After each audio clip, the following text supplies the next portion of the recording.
Uygur Türklerinin gözaltına alındığını, eğitim kampı adı verdikleri yerlerde hapis hayatı sürdürdüklerini reddeden Çin'in üst düzey yetkilileri, kamplarda tutulan çoğu kişinin topluma geri dönüp iş bulduğunu açıkladı.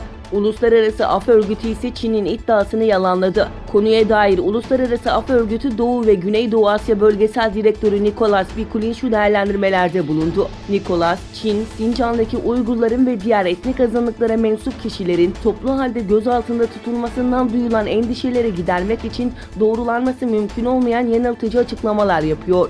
BM'ye bağlı insan hakları araştırmacılarının, bağımsız gözlemcilerin ve basının bölgeye sınırsız erişimine acilen izin verilmelidir dedi.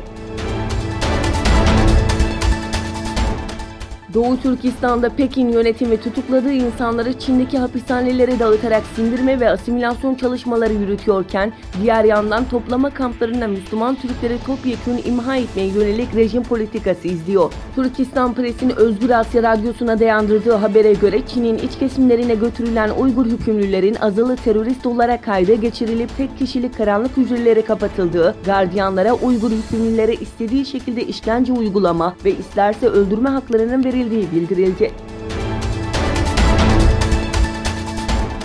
Kongo Demokratik Cumhuriyeti Sağlık Bakanlığı'nın son verilerine göre Ebola'dan 1709 kişinin yaşamını yitirdiği kesinleşti. Öte yandan 7'si Goma'daki Ebola tedavi merkezinden kaçan 15 kişi de ülkenin doğusundaki Güney Kivu eyaletinde Ebola riski nedeniyle karantinaya alındı. Böylece salgın tehlikesinin bulunmadığı Güney Kivu eyaletinde ilk defa Ebola vakası şüphesi yaşanmış oldu. Sağlık Bakanlığı'nın son verilerine göre şu ana kadar Ebola'dan 1709 kişinin yaşamını yitirdiği belirtildi.